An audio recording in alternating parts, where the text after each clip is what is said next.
firman Tuhan. Berkati kami semua, di dalam nama Tuhan Yesus Kristus kami berdoa. Amin. Silakan duduk anak-anak. Shalom, selamat pagi semuanya. Haleluya. Kita masuk di bulan Februari, ada yang mengatakan bulan Februari katanya bulan kasih sayang. Karena ada hari Valentine ya. Tapi bagi kita sebagai umat Tuhan tentunya setiap hari harusnya penuh dengan kasih kepada Tuhan. Amin. Ya baik. Saudara sudah siap menerima firman? Oke, konsentrasi ke sini. Yang pegang HP tutup dulu HP-nya. Supaya kita betul-betul beribadah kepada Tuhan tanpa ada gangguan yang lain. Nanti Alkitabnya ditampilkan lewat layar ya. Jadi tidak ada alasan saudara untuk pegang HP, lihat sana, lihat sini, jawab WA, kasih komen status orang dan sebagainya. Biarkan itu kita simpan dulu. Oke. Tema hari ini dan juga di dalam bulan ini, bulan Februari, saya mau mengajak kita untuk hidup dalam doa, saudara. Doa adalah suatu hal yang sangat penting di dalam kehidupan orang percaya. Ada ungkapan betapa pentingnya berdoa itu, dan ini juga merupakan salah satu moto dari Gereja Kristen Roti Hidup Indonesia, di mana dikatakan doa adalah nafasku. Katakan doa adalah nafasku. Saudara, manusia hidup itu karena bernafas. Ya. Jadi orang Kristen kalau mau tetap hidup, mereka harus tetap berdoa. Jadi kalau orang Kristen jarang berdoa, malas berdoa, saya bisa pastikan mereka nafasnya ngap-ngapan. Ya. Jangan heran kenapa orang Kristen banyak yang lemah karena kurang oksigen, saudara. Hanya orang-orang sakit dan punya gangguan pernafasan biasanya dikasih oksigen kalau ke rumah sakit. Nah, tidak sedikit orang Kristen pun sebetulnya secara rohani mengalami kesulitan nafas karena jarang berdoa. Jadi pagi hari ini saya mau mengajak kita untuk tetap berdoa. Tetap berdoa artinya selalu berdoa. Jadi berdoa bukan kadang-kadang, bukan sekali-sekali, bukan kalau lagi ingat. Berdoa, tetap berdoa artinya tidak berhenti berdoa. Tidak pernah bosan untuk berdoa. Tidak sedikit orang Kristen bilangin, bosan aku berdoa karena doaku gak dijawab, doaku gak didengar. Saudara, berdoalah dengan tidak jemu-jemu, artinya berdoa dengan tidak bosan-bosannya. Saudara, jadikanlah doa sebagai sebuah hal yang menyenangkan dan menggairahkan. Sama seperti kalau saudara pergi ke puncak, waduh menghirup udara yang segar, waduh napas tuh kayaknya enak gitu ya. Senang kita bernafas kalau di puncak ya. Tapi kalau di Jakarta kita selalu tutup hidung, waduh banyak polusi. Nah doa seharusnya membuat kesegaran, memberi kesegaran kepada kita. Jadi kalau orang malas berdoa atau diajak berdoa, ayo kita berdoa, enggak kamu aja yang berdoa. Sangat disayangkan. Dia nggak mengerti bahwa kalau dia berdoa, dia ada dalam persekutuan doa, dia masuk di dalam kamar untuk berdoa, maka dia akan menerima udara yang segar dari Tuhan. Nah kita akan membaca satu bagian firman Tuhan di dalam Lukas 18 ayat 1 sampai 8. Ada satu perumpamaan Tuhan Yesus tentang doa di sini. Lukas 18 ayat 1 sampai 8. Saya akan bacakan. Yesus mengatakan suatu perumpamaan kepada mereka untuk menegaskan bahwa mereka harus selalu berdoa dengan tidak jemu-jemu. Katakan selalu berdoa dengan tidak jemu-jemu. Katanya, dalam sebuah kota ada seorang hakim yang tidak takut akan Elohim dan tidak menghormati seorang pun. Dan di kota itu ada seorang janda yang selalu datang kepada hakim itu dan berkata, belalah hakku terhadap lawanku. Beberapa waktu lamanya hakim itu menolak, tetapi kemudian ia berkata dalam hatinya, Walaupun aku tidak takut akan Tuhan, akan Elohim, dan tidak menghormati seorang pun, namun karena janda ini menyusahkan aku, baiklah aku membenarkan dia, supaya jangan terus saja ia datang dan akhirnya menyerang aku. Kata Tuhan, camkanlah apa yang dikatakan hakim yang lalim itu.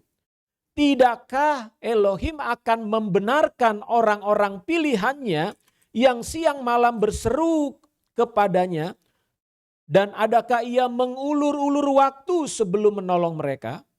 Aku berkata kepadamu, ia akan segera membenarkan mereka. Akan tetapi jika anak manusia itu datang, adakah ia mendapati iman di bumi? Jadi Tuhan Yesus sendiri memberikan sebuah perumpamaan yang terkandung pesan di dalamnya.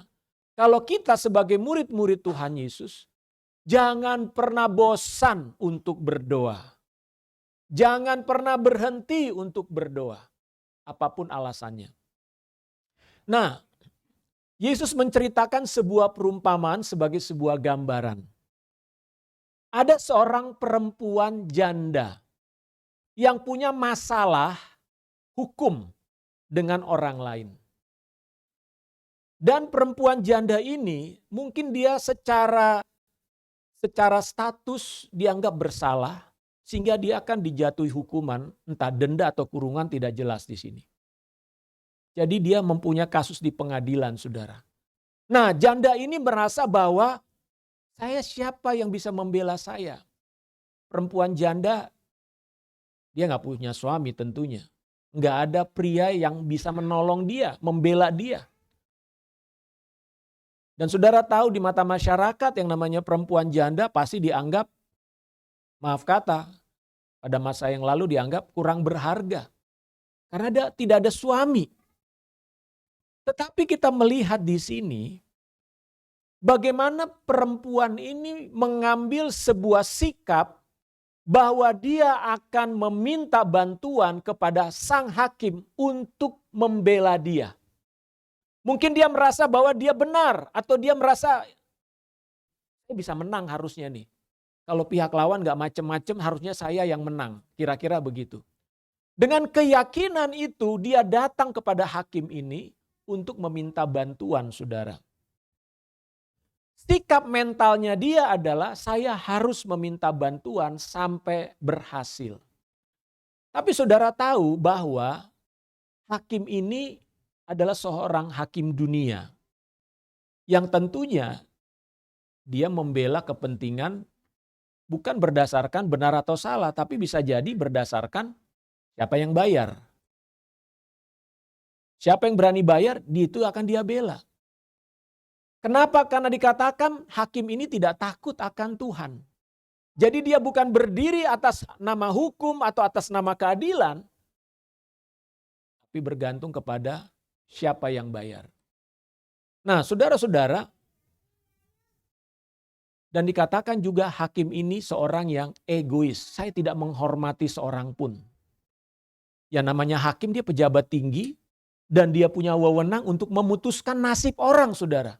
Jadi dengan kata lain, siapapun yang berhubungan dengan hakim tentu bergantung kepada hakim ini. Hakim inilah yang punya kekuasaan. Lalu bagaimana perempuan janda ini bisa meminta pertolongan hakim? Dikatakan di sana bahwa perempuan ini selalu datang kepada kepada hakim itu dan berkata, belalah aku. Selalu datang, artinya dia nggak datang sekali dua kali, saudara. Dia datang terus menerus. Sampai akhirnya hakim ini mungkin bosan dan nyerah. Saudara, saya sedikit ingin coba saudara membayangkan proses bagaimana perempuan janda ini berupaya meminta bantuan sang hakim. Dia mungkin bukan seorang janda kaya, sampai dia harus bolak-balik datang. Dengan segala keterbatasannya, dia harus mendatangi hakim. Saudara tahu mendatangi seorang pejabat mudah atau gampang? Mudah atau susah?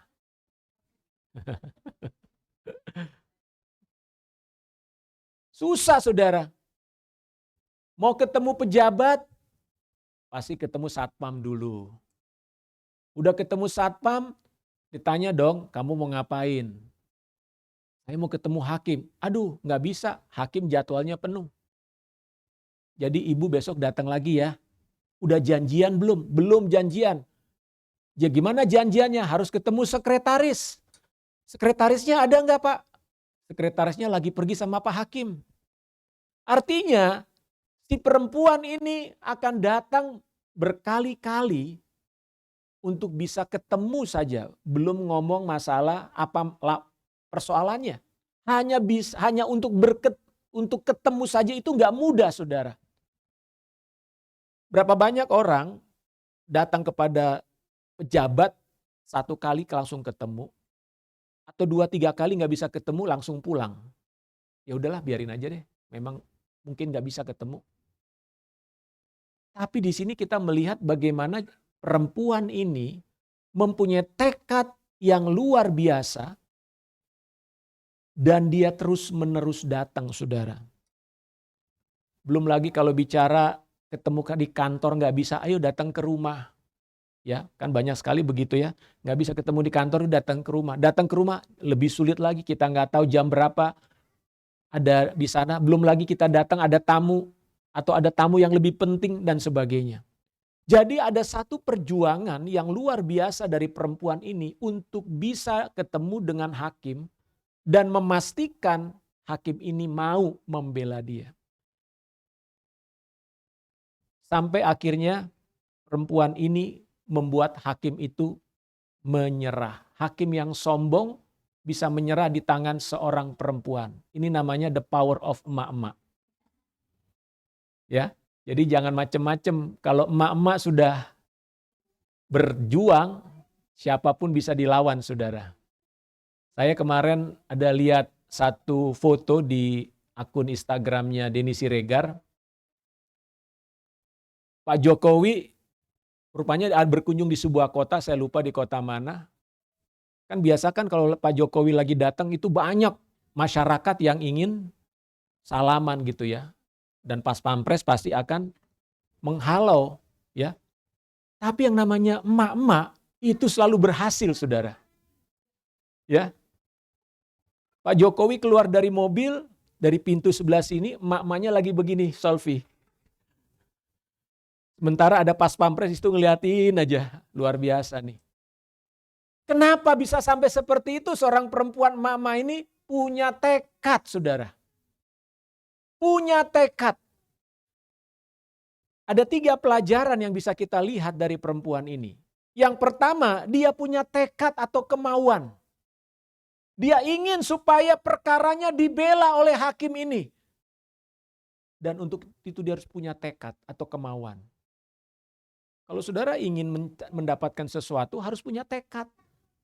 Tanpa tekad, tanpa kemauan, hanya sekedar pengen sih, mau sih, tapi ya udahlah. Kalau dapat syukur, nggak dapat ya nggak apa-apa. Itu bukan tekad saudara.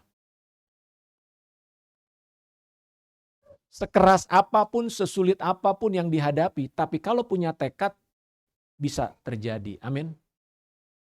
Tapi bukan hanya tekad, yang kedua kegigihan.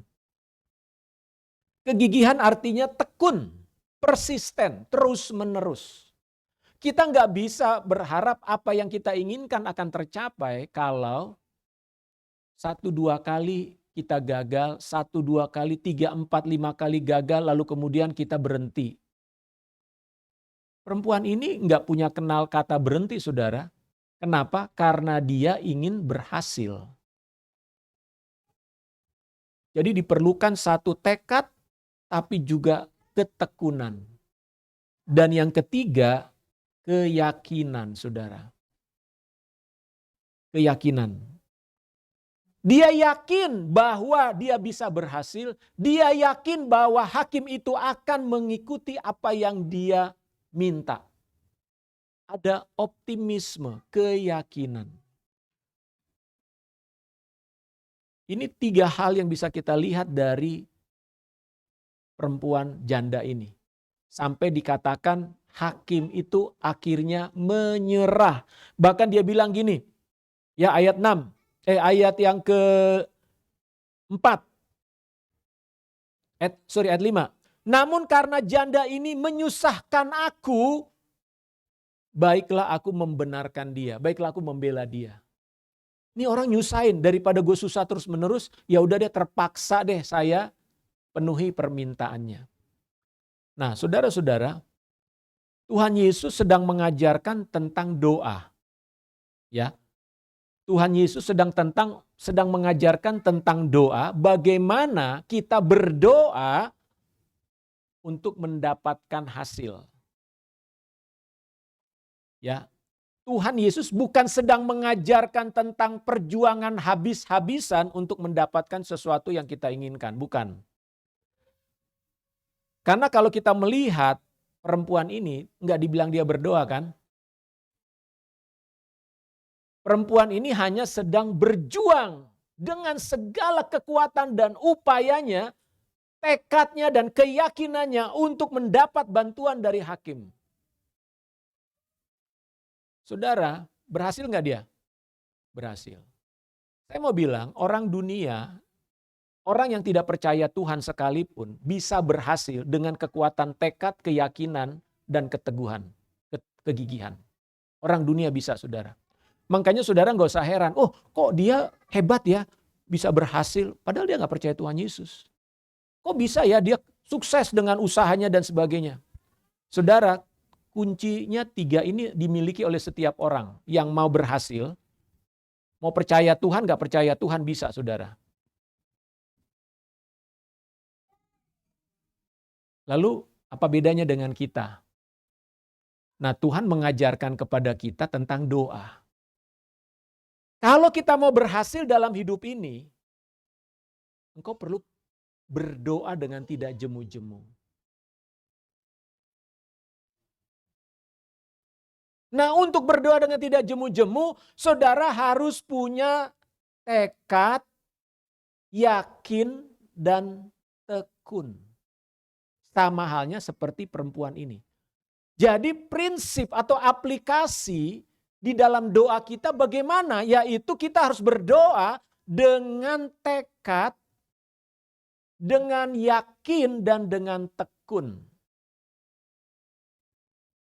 Jadi kalau saya singkat, tekun. Tekun itu tekad, yakin, tekun. Nah, ya, tekun itu singkatan dari tekad, yakin, tekun. Jadi berdoa dengan tidak jemu-jemu itu adalah apabila kita punya tekad. Tekadnya apa, Pak? Tekadnya adalah doamu dijawab oleh Tuhan. Persoalanmu diselesaikan oleh Tuhan.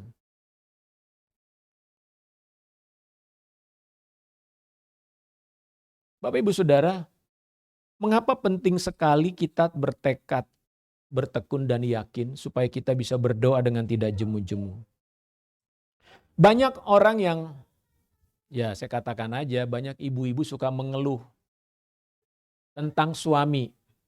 Mohon maaf di sini ada suami ya, para suami.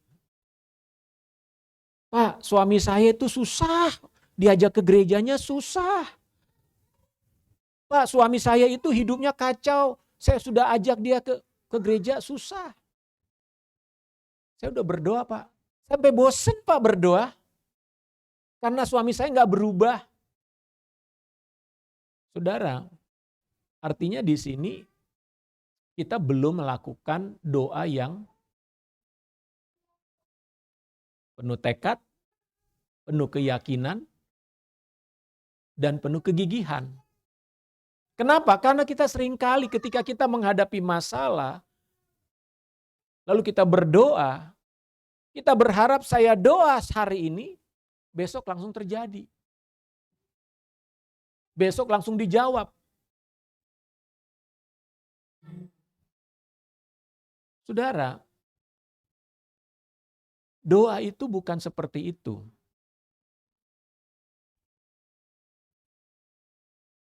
Doa membutuhkan satu satu proses dalam hidup kita sendiri. Tuhan menjawab doa itu, Dia sedang memproses diri kita maupun sedang memproses apa yang kita doakan.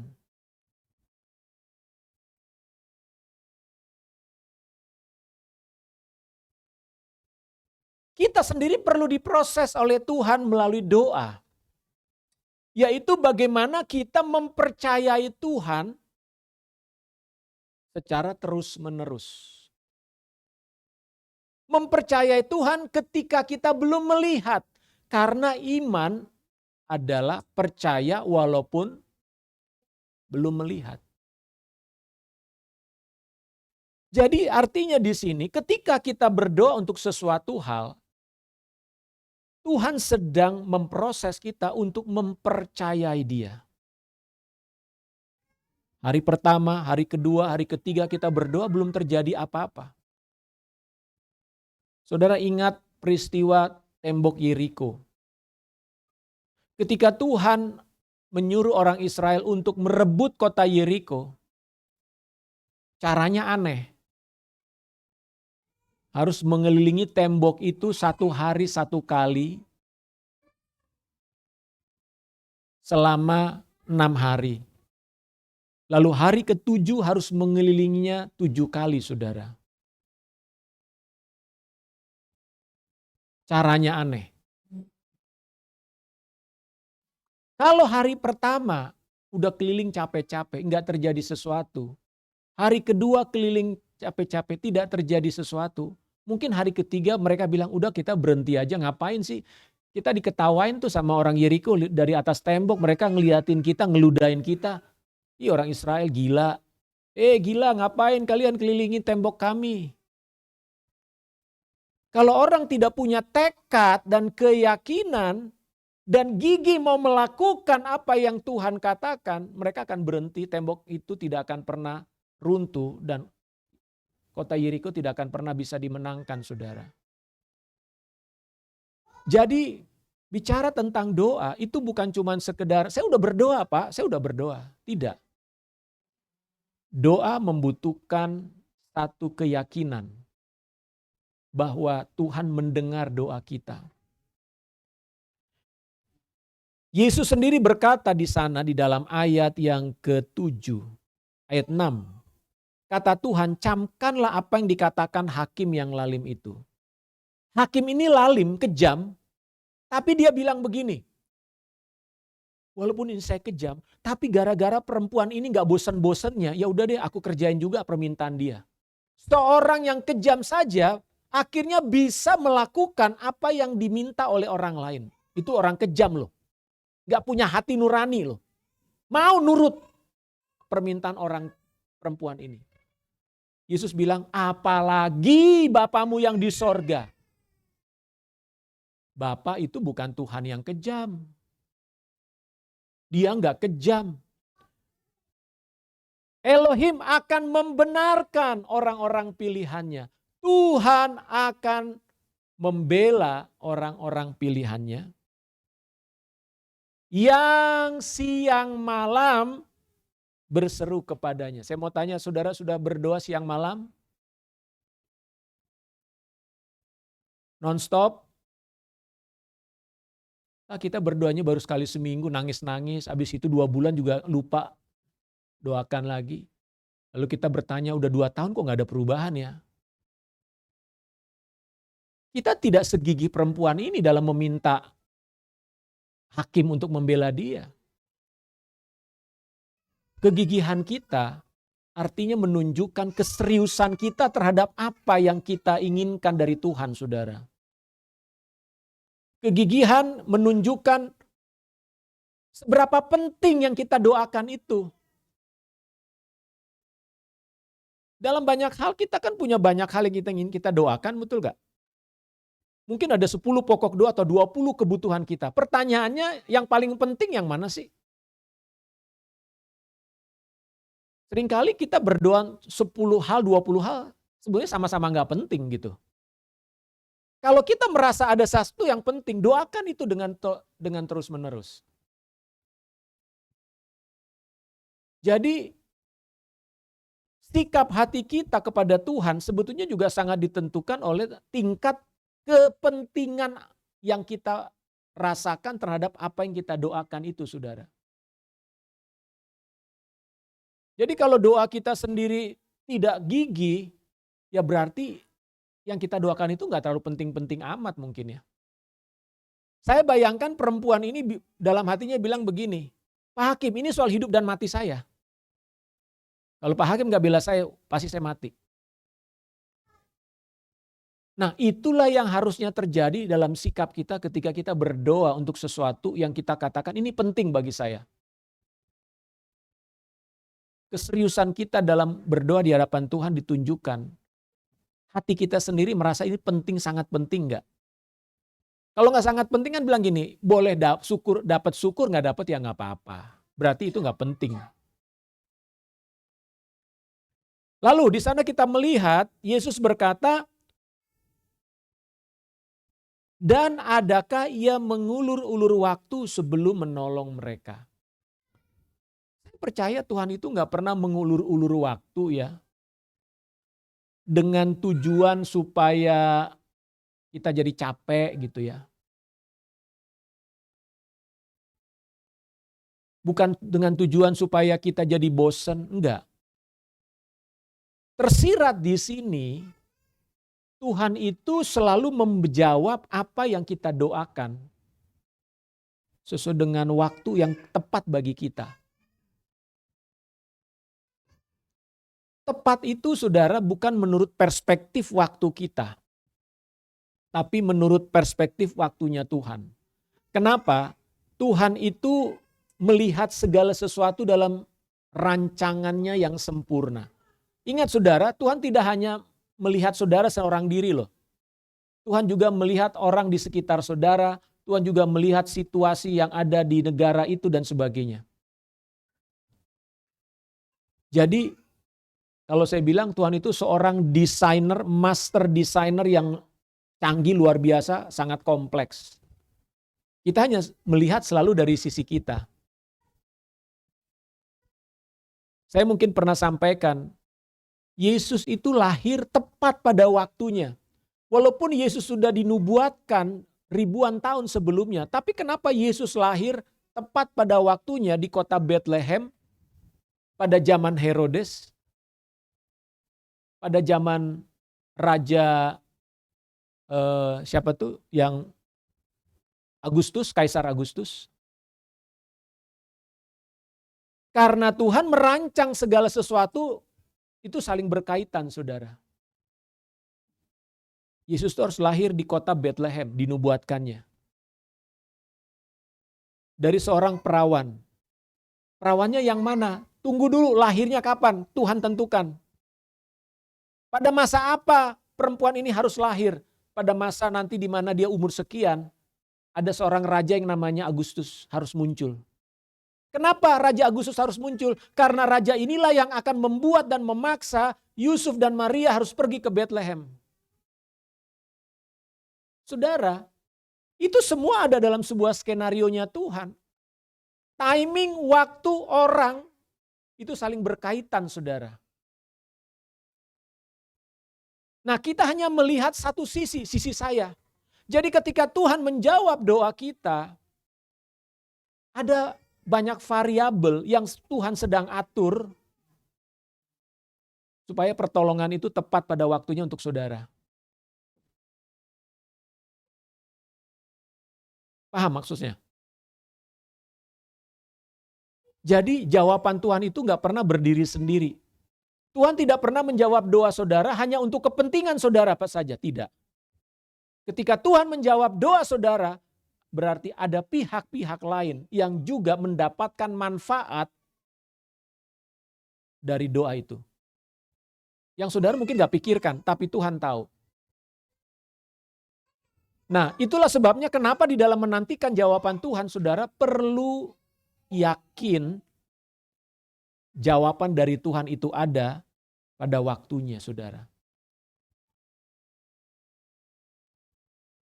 Karena pengaturan Tuhan itu kompleks. Ya, pengaturan Tuhan itu kompleks melibatkan banyak hal saudara. Makanya seringkali kita ada istilah, kayaknya kebetulan banget ya saya ketemu kamu di sini. Enggak ada yang kebetulan. Itu semua dalam pengaturan Tuhan supaya dia memberi jawaban kepada saudara, tapi juga melalui orang lain. Orang lain ini bisa menjadi jawaban bagi saudara, tapi orang lain ini perlu disiapkan Tuhan bagaimana dia bisa memberi jawaban untuk kebutuhan saudara. Oleh karena itu Bapak Ibu Saudara, doa menjadi hal yang penting untuk kita lakukan secara terus-menerus. Karena kita sedang menantikan jawaban Tuhan. Tidak ada alasan bagi kita untuk berhenti berdoa. Kalau saudara bosan berdoa, berarti saudara sudah menganggap hal yang saudara doakan itu sudah tidak penting lagi. Karena apa? Saudara nggak punya tekad lagi untuk mendoakannya. Saudara nggak punya kegigihan lagi untuk mendoakannya. Artinya saudara sudah tidak yakin lagi doa itu penting untuk dijawab oleh Tuhan. Tapi selama saudara masih mendoakannya dan saudara terus mendoakannya, maka berarti itu penting bagi saudara dan Tuhan sendiri yang akan menjawabnya.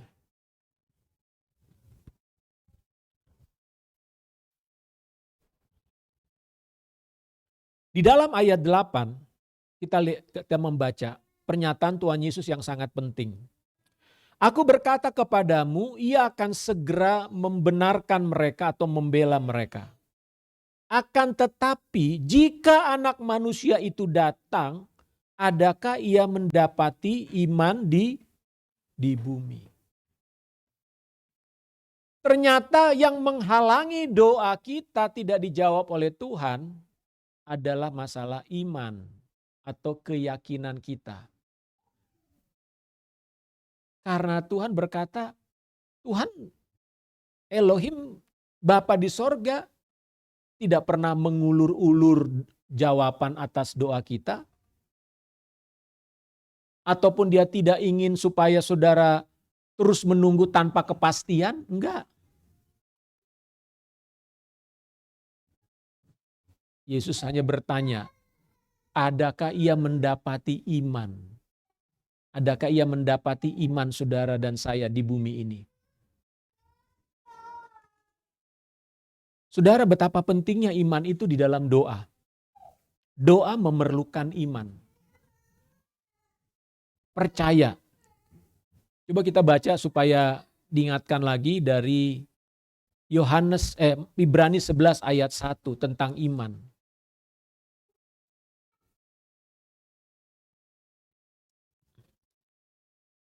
Iman adalah dasar dari segala sesuatu yang kita harapkan dan bukti dari segala sesuatu yang tidak kita lihat. Jadi waktu kita berdoa, Tuhan meminta saudara percaya bahwa saudara sudah menerimanya. Saudara sudah bisa melihatnya di dalam pikiran saudara. Belum melihat wujud nyatanya, tapi saudara sudah bisa melihatnya di dalam pikiran saudara. Saudara seperti sudah bisa melihat jawaban itu. Saudara bisa membayangkan, bahkan saudara seperti sudah bisa memegang apa yang saudara doakan. Itulah iman. Saking pentingnya iman ini, karena iman adalah prasyarat. Tuhan katakan di dalam Ibrani 11 ayat 6, tetapi tanpa iman tidak mungkin orang berkenan kepada Elohim. Tanpa iman tidak berkenan kepada Tuhan, saudara. Jadi kita berdoa tanpa iman, berdoa dalam keputusasaan namanya, malah gak berkenan kepada Tuhan. Apalagi sama sekali tidak berdoa. Ya berarti kita sudah tidak mengharapkan apapun lagi dari Tuhan. Kalau kita gak berdoa, jadi kita hanya melakukan berdasarkan kekuatan kita sendiri. Saudara, seperti saya katakan tadi, orang dunia bisa mencapai apapun yang mereka inginkan tanpa doa, bisa. Kenapa? Karena mereka punya tekad, Mereka punya kegigihan, mereka punya keyakinan. Keyakinannya terhadap apa? Diri sendiri. Tuhan tidak inginkan kita menaruh keyakinan kita pada diri sendiri. Tapi taruhlah keyakinanmu kepada Tuhan. Percayanya kepada Tuhan, bukan kepada diri sendiri, saudara. Karena firman Tuhan berkata, terkutuklah orang yang mengandalkan diri sendiri. Kita harus mengandalkan Tuhan. Berapa persen? 100%, saudara. 100% mengandalkan Tuhan. Doa menjadikan saudara orang yang mengandalkan Tuhan. Seberat apapun persoalan yang kita hadapi, sesulit apapun tantangan dalam rumah tangga kita, tetapi doa yang terus-menerus secara konsisten, iman kepada Tuhan, Tuhan akan bertindak, saudara. Memang butuh waktu, apalagi ketika kita berdoa untuk seseorang. Kenapa berdoa untuk seseorang itu butuh waktu, kata Tuhan? Karena setiap orang itu punya yang namanya kehendak bebas. Selama orang itu mengikuti kehendaknya, Tuhan udah bicara sama orang itu. Ayo kamu kembali kepada istrimu, misalnya gitu ya. Tapi orang ini kan punya kehendak bebas. Dia bilang, enggak Tuhan, aku gak mau kembali ke dia. Aku bisa membayangkan bagaimana perempuan atau istri saya itu cerewetnya, apanya segala macam, disebutlah segala macam kekurangan dan kelemahannya.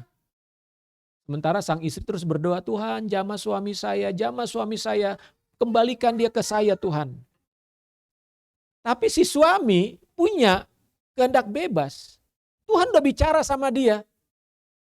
Tuhan sudah menjamah hati dia, mengetuk hati dia. Ayo kamu kembali kepada istrimu. Tapi si suami masih berkeras hati. Dia punya keinginan sendiri. Dia punya alasan sendiri. Dan itu gak bisa dirubah, saudara. Karena Tuhan gak bisa memelintir orang.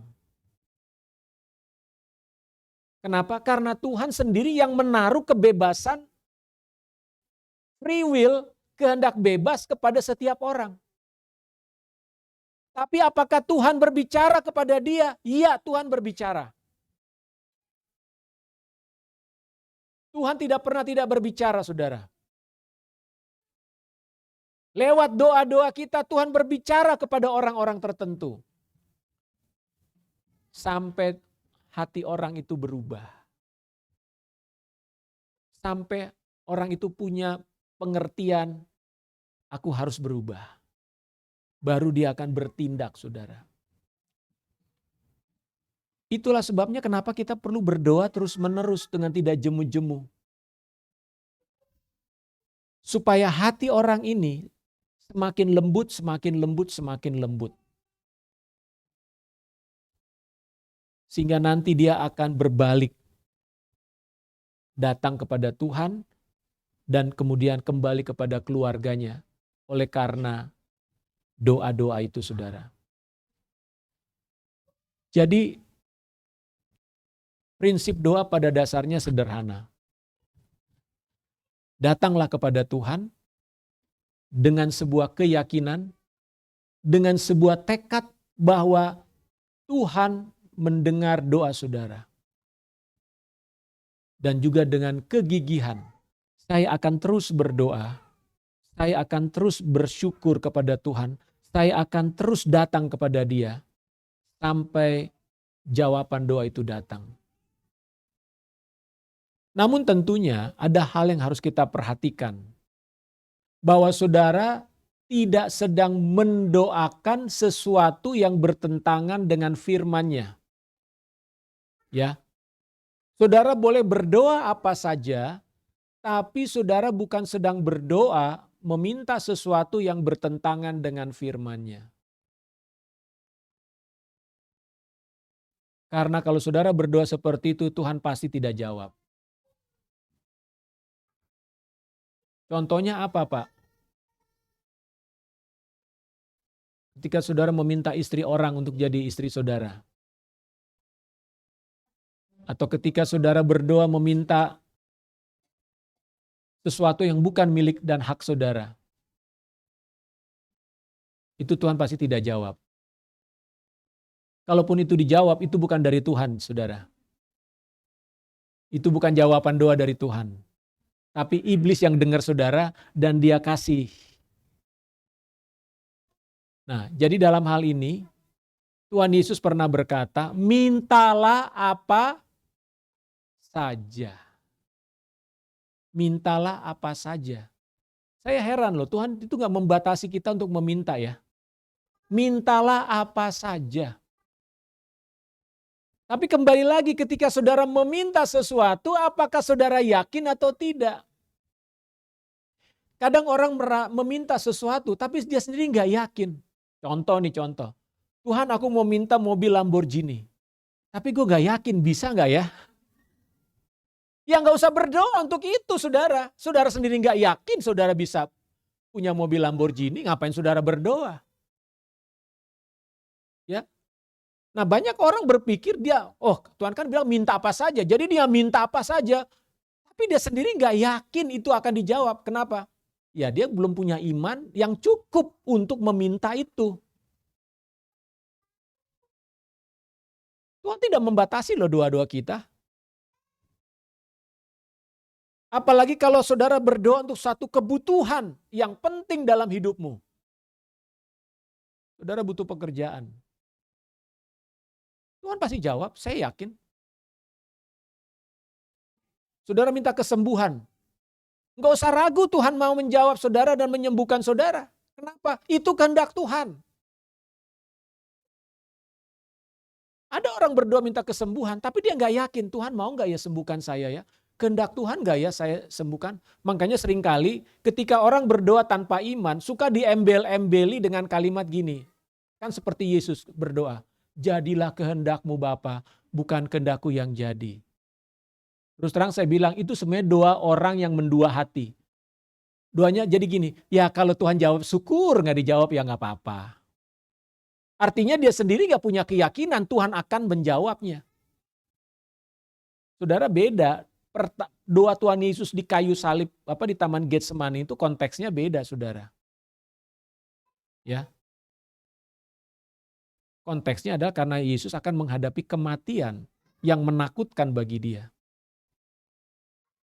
Tapi dia pun tahu bahwa sebetulnya dia harus mati di atas kayu salib.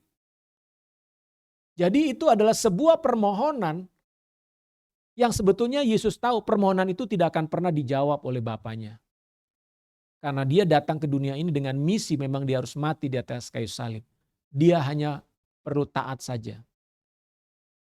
Tapi ketika saudara berdoa meminta hal yang penting dalam hidupmu yang saudara butuhkan.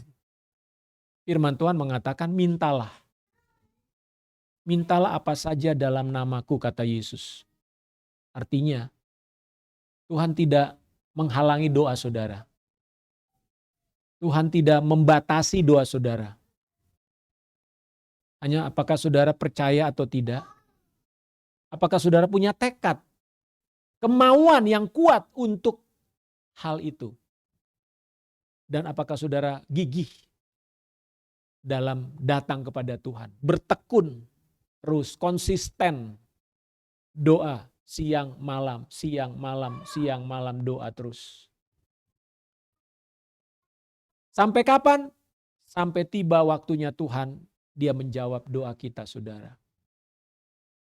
Kadang-kadang ada doa yang jawabannya itu lama saudara. Bisa puluhan bahkan ratusan bahkan ribuan tahun saudara. Orang Israel berdoa untuk pemulihan. Berdoa untuk bangsanya. Mereka berdoa ratusan tahun. Orang Israel berdoa untuk Mesias. Itu ratusan tahun baru dijawab oleh Tuhan. Jadi ada doa-doa yang memang Tuhan punya rancangan di mana kita harus terus berdoa. Dan rancangan itu hanya bisa dijawab dalam waktu yang betul-betul Tuhan tentukan. Jadi Bapak Ibu Saudara biarlah pagi hari ini kita bertumbuh dalam pemahaman kita tentang doa, dan kita bersemangat terus dalam doa. Amin. Tetaplah berdoa, Tuhan Yesus memberkati kita. Mari kita berdoa untuk firman Tuhan ini. Terima kasih Bapa di sorga.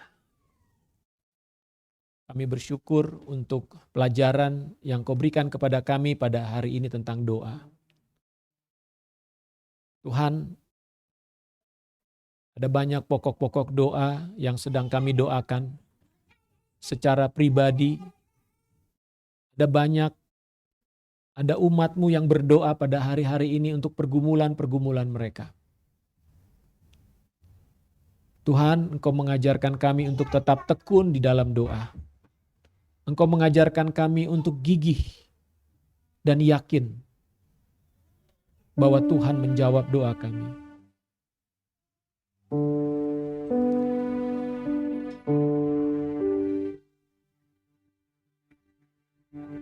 Saudara,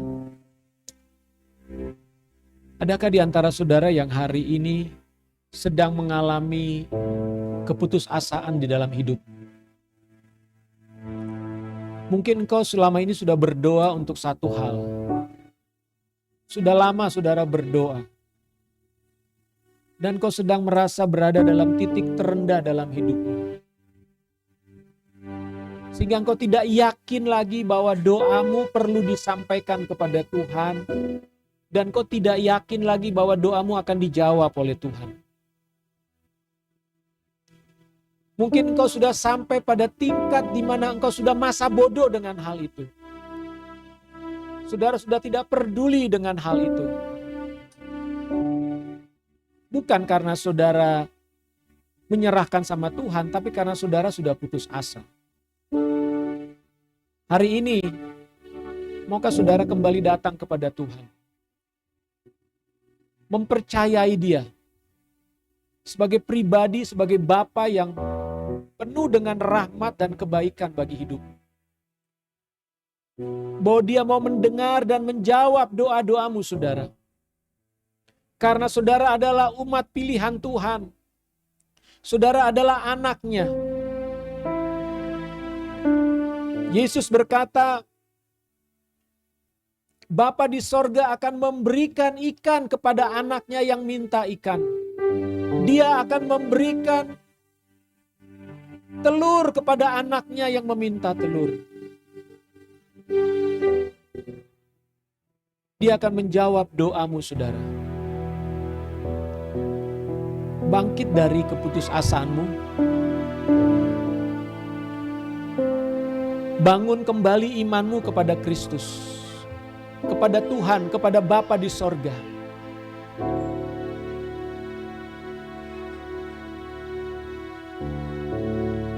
Kalau saudara membutuhkan doa pada pagi hari ini, di saat saudara sedang merasa lemah dan tidak berdaya, di saat saudara sedang bergumul sendirian dan saudara membutuhkan topangan doa, saudara boleh maju ke depan. Saya mau berdoa bagi saudara.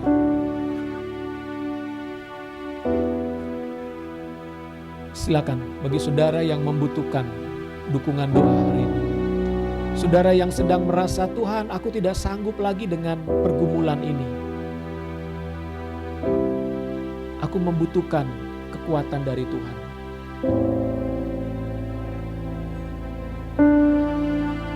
Silakan maju ke depan, saya mau berdoa bagi saudara. Saya sediakan waktu untuk berdoa kalau ada.